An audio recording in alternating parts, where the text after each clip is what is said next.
we need to involve all the stakeholders, and the community is so important. The community stakeholders involved हैं, then inclusion becomes much better, and there's much more ownership of what is going to happen in the education of our children.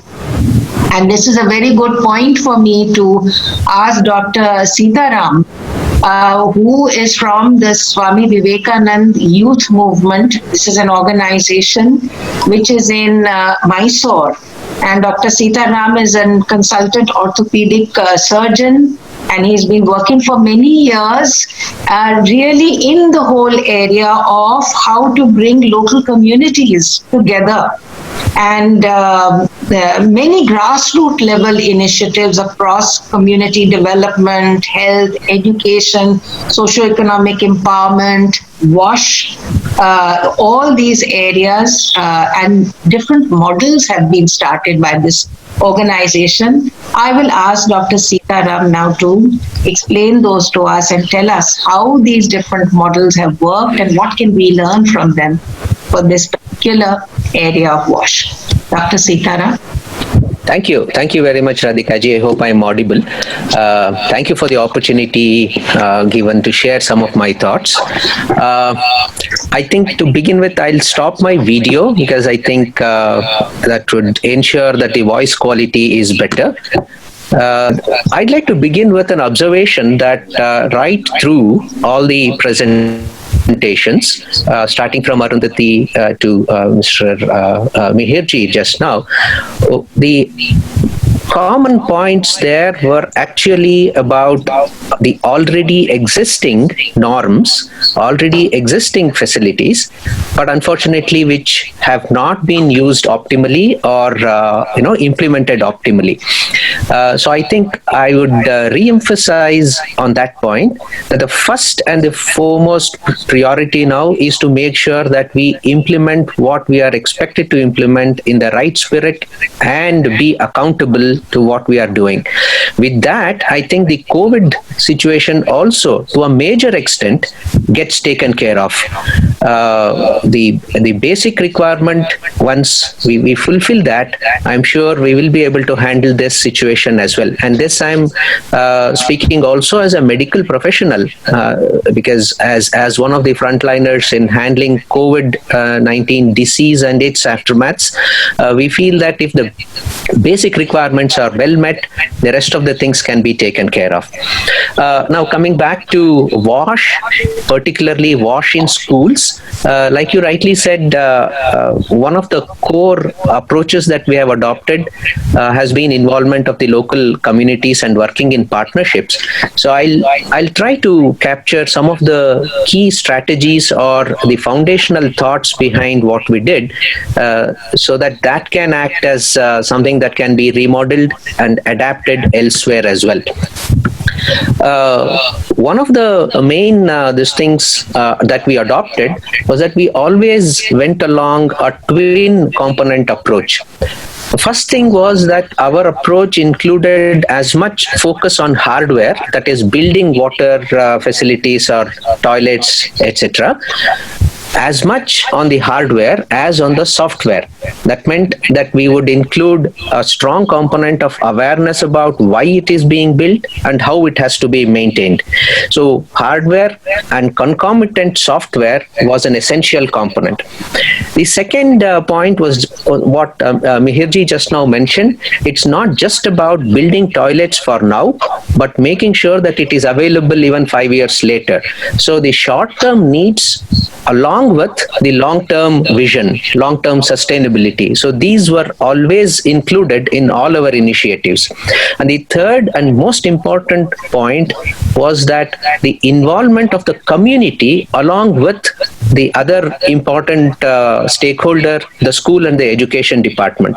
So unless these two engines pull the vehicle in the same direction, we will not be able to achieve much. So we always try to ensure that these twinning happens and the whole thing is taken forward in the best possible way. So all these put together, what we long-term envisioned was developing model schools schools, and we are happy that we were able to convert most of the schools in a couple of districts and a couple of blocks into model schools. But the important point that I'd like to again emphasize was that it was not limited to wash facilities in the school. Though our entry point would be wash, but we would always expand it to other aspects as well, ensuring that there is good school infrastructure and a holistic institutional environment which is conducive for learning and conducive for child's development, which is what Arundhati very rightly mentioned. The third important point was that the focus all along was on behavior and not just on infrastructure, not just at the level of the children, but also at the level of the supervisors, which includes the teachers and the community. So here, one of the key messaging that we have been doing the past 10 to 12 years has been about hand washing.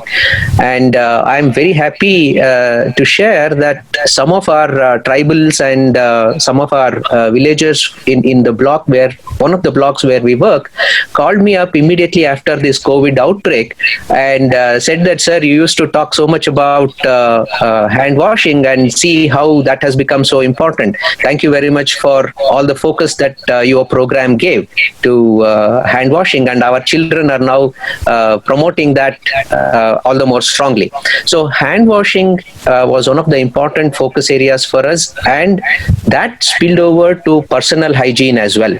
So the focus on hand washing, personal hygiene of all these years has definitely stood us in good stead, and I'm sure if we can focus similarly in the days to come, we'll be able to handle COVID as well very effectively. So all these actually meant that schools became center of excellence, and the schools also became agents of change. So the children and the community interacted, and children took the message from the schools about positive wash behavior, and that helped actually in promoting wash in the communities as well. So here the mechanism of actual transmission was on platforms that already existed in the community, like the School Development and Monitoring Committees, the SDMCs, and School Betterment Committee. You know, you have different names across the country, and the self-help group structures that are generally available in the villages. So making use of such existing platforms, we were able to infiltrate these messages into the community as well. One other strategy which I think is worth mentioning is that we worked with three key stakeholders. One was the school students, and for the students we wanted to make wash fun and enjoyable. The second is the teachers.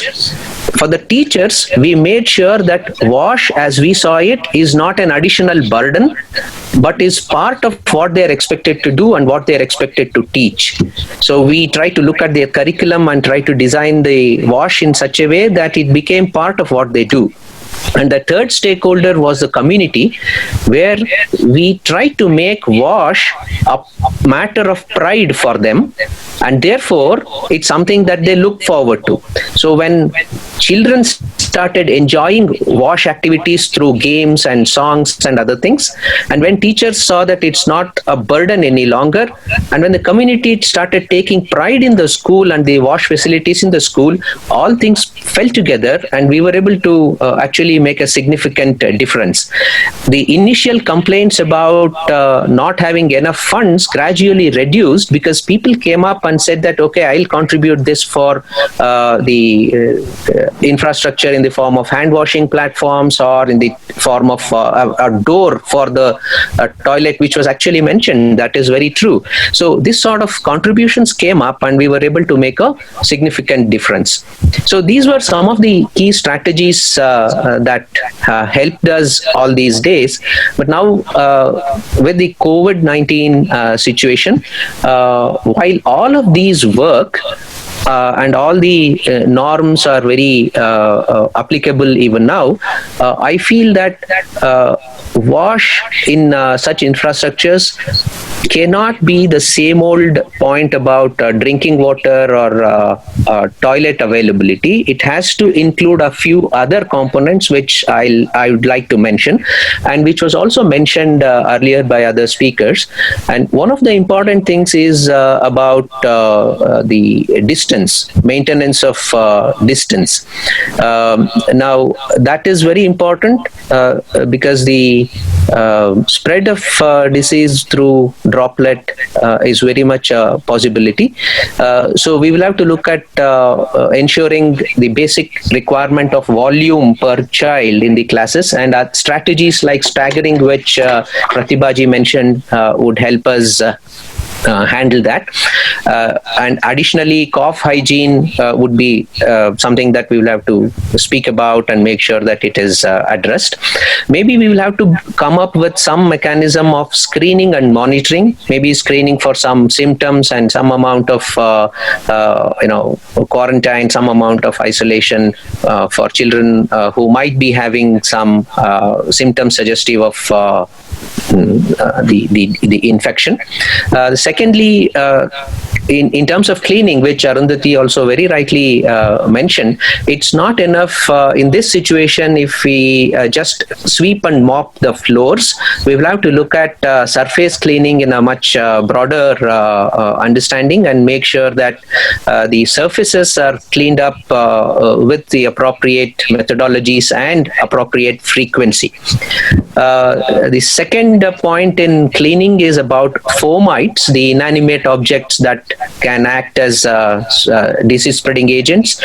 Stuff like the books, the bags, the dusters, the pens, the rubbers and menders which children use. So we will have to be careful about sharing of such things and encourage children to be very careful when such things are being shared. The general school environment, general school infrastructure, classroom, the ventilation and lighting, etc. This is an opportunity to bring such things back in focus and build a resilient and robust system, making this as an opportunity, using this as an opportunity so that it lasts longer and becomes sustainable. Mihirji mentioned about a database and keeping it available for reference. This was also mentioned by others. I think this is a good opportunity to actually create that sort of a database of children and add the risk factors like could be disability, it could be pre-existing illnesses, so that we will be able to identify those children at risk and take additional precautions to ensure their safety. I'd like to end with one mention here that there has been a lot of debate whether to start schools again, reopen schools or not to reopen schools. One concern has always been about the risk for the children of infection. Medically, we have seen that children are generally more resilient and they can cope with the infection much better than the elders. So the risk that reopening the schools would pose to the children is perhaps not so great as the risk of the loss of the impact of loss of educational opportunities, and we should also not underestimate the power of children as agents of change in bringing in better, safer behavior from the COVID-19 perspective from their respective parents and the community. So I think when we adopt this sort of a holistic approach, we will be able to ensure the safety and health of children, as well as make sure that they get their due attention to their educational requirements. So I'll end here with this thing that if there are any questions, it would be good to take them up and discuss. Thank you. Thank you very much doctor Sitaram, आपने हमें कई चीजें बताई. Most importantly कि आपने कहा कि जो स्टैंडर्ड्स हैं उनको हमें इम्प्लीमेंट करना है, उस पर फोकस करना है, वो बहुत जरूरी है. वो कर लें तो बहुत बड़ी बात हो जाएगी. और उसके साथ साथ आपने हमें ये भी बताया, फोकस रहा आपकी टॉक का कि समुदाय कितना जरूरी है, और आपका सारा काम ये रहा है कि समुदाय के साथ जो भी बदलाव करना है, स्कूल में अगर टॉयलेट बनाने हैं, हार्डवेयर के साथ जो भी एक साथ लोगों के साथ हो तो ज्यादा ओनरशिप उनकी होती है, और स्कूल एक बदलाव का एजेंट बन जाता है। कहते हैं ना कि एक पूरा गांव लगता है, चाहिए हमें एक बच्चे को बड़ा करने के लिए। Takes a whole village for a child to see that a child grows up. तो अगर पूरे गांव के लोग इस या पूरे समुदाय के लोग इसमें इन्वॉल्व रहते हैं, तो हमारे बदलाव की जो चेंज है जो हम चाहते हैं वो और आसानी से हो सकता है और बहुत अच्छी तरह हो सकता है। इसके साथ में आपने बहुत और चीजें भी हमें बताई about the various steps that need to be taken. I won't go into that now because I think we should now open it up to all the questions. I will ask Mitra Ranjan ji to take over the questions now. Can I turn Dr. Sitaram? Yeah. One thing, Ms. Raman very rightly said, the immediate requirement is something that we will have to look at for water, especially in water scarce areas, ensuring that there is enough storage facility added and water kept available for hand washing apart from drinking and sanitation. But at the same time, I think it's high time we also focused on other concepts of integrated water resource management being adopted, particularly the concepts of rainwater harvesting and water recycling. I think when we do this, we will have a much better mid to long term solution as well. And we have seen that schools can actually become models where community change can be triggered. So we have a few schools which are being visited by people from across different states and other places as well, where the children themselves explain and have internalized how such change can be brought about. So it's also important to have the long-term vision. And in terms of NGO participation, there are many ways in which they can help out. And one of the small suggestions or attempts that we have tried to make, which also answers the question of physical distance maintenance and such things, is to look at combining the physical teaching in the school or in institution plus the online teaching. So what we have tried to initiate is have a cluster of children in one place, which the NGO can initiate with some facilities for connectivity. Connectivity is at the home level is very difficult. So if we can get a few children together, instead of 100 children going to a school, if there can be a cluster where 20 children can be brought together and that can be facilitated and connected to the school, it can be a good combination. It can avoid certain risks of crowding, plus ensure that there are good transactions of classes that are held. So some such innovative ideas can certainly come up when NGOs and the community put their heads together. So I think based on the question, I think the various stakeholders will play different roles. Even within NGOs, we have to see who will play an active role on advocacy with the national and state government. I think the NGOs working at the district level should focus more on how to amplify the voices about the standards and the needs. And to ensure that the resources are being allocated at the local level to ensure that we have certain interventions. Other thing is the SMC, and I would also say that children, as the previous speaker has already said, maybe we can the program which we are doing. What we are doing is we are apart from the normal clubs which are there within the schools, we can think of something like a wash brigade, where we can sensitize few of the students who can also be involved in ensuring that the things are functioning based on the requirements. So I think that they will also have that ownership, and the NGOs can be involved in terms of training such kind of students as well as teachers. I think we haven't spoken much about teachers because, but I feel the more vulnerable group are the teachers who are of the age like beyond 50 or something. So we also have to think that how we will ensure the safety and security of such groups. So yeah, so these are some of my thoughts. Thank you very much. Maybe I'll hand over to Amrish ji now to close the session. Just to say that I think, there are very important areas that today we have talked about. Clearly, our lives have changed. Clearly, we are innovating, rethinking again. Clearly, we need to think in the long term, and we need to think of the larger issues that go along with this. So, and thank you very much to all the panelists. Been a wonderful discussion, lot of thinking points for all of us, and a lot of requests for all the PPTs to be sent to everybody. So, over to you, Amrish ji. Okay, thank you Radhika ji. It's a very excellent, बहुत ही informative session था. और I'm just looking the comments, the chat box. People are saying that very informative session. एक बात मुझे इसमें कहनी है कि बहुत ही ये क्राइसिस का दौर है, और इस क्राइसिस के दौर में अगर हमारे स्कूल खुलते हैं तो बहुत वारफुट लेवल पे हमको तैयारी करनी पड़ेगी अपने स्कूल्स के लिए.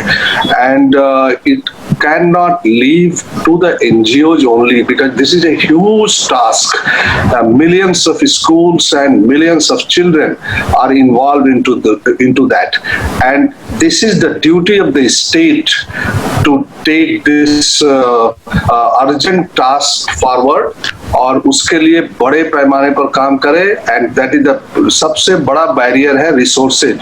We have only 3.3% of GDP allocation in on education. तो रिसोर्सेज अगर सरकार नहीं देगी, और इस बार जो नेशनल एजुकेशन पॉलिसी है उसमें भी रिसोर्सेज के लिए कोई टाइमलाइन नहीं है. They are only saying that they will try to bring allocation up to the 6% with the help of states.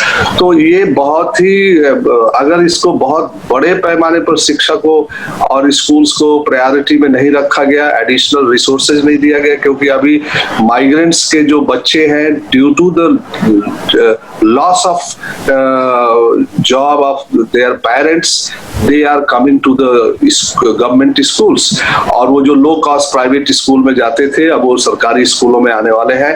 But the one data I am looking that if you bring three issues together, drinking water, wash and functional toilet, it is only 52% schools are available for this. तो ये एक बड़ा challenge है, और सरकार को pressure करना पड़ेगा. छोटे छोटे प्रयास तो ठीक है, वो भी चलने चाहिए, लेकिन बड़े पैमाने पर सरकार अपनी जिम्मेदारी से मुकर नहीं सकती है. और एक सबसे बढ़िया हमारे पास इंस्ट्रूमेंट है, that is the right to education act, जिसमें पहली बार नार्म्स एंड स्टैंडर्ड डिफाइन किए गए हैं. Separate toilet for girls, wash facility and everything. So I think government should take the task to implement the RT in completely. और बहुत दुर्भाग्य से कहना पड़ रहा है कि हमारे देश में केवल 12.7% schools are RT compliant even after 10 years of the enactment of the act. This is unfortunate for any nation, for any country. और अगर और भी ज्यादा जब हम गुरु बनने का सब देख रहे हैं, तो हमें अपने स्कूलों को बहुत दुरुस्त करना पड़ेगा. और RT को और एनालिस्ट को बहुत ही एक्सीलेंट डिलिबरेशंस हुए, और राधिका जी आपको for wonderful moderation and Arundhati for presentation. और lastly I would like to thank Mr. Raman, who initiated this webinar and pushed that organized this webinar on this issue. तो अभी इस पर और भी हम चर्चा करेंगे, क्योंकि रीओपनिंग इज वेरी वेरी पास एक बड़ा मुद्दा है और करोड़ों बच्चों की जिंदगी का सवाल है और उनकी शिक्षा का भी सवाल है। तो इस पर हम और भी विचार विमर्श करेंगे and then we will pursue the government to take the necessary action in this thing. Okay, thank you, बहुत बहुत धन्यवाद आप सबको, बहुत बहुत धन्यवाद।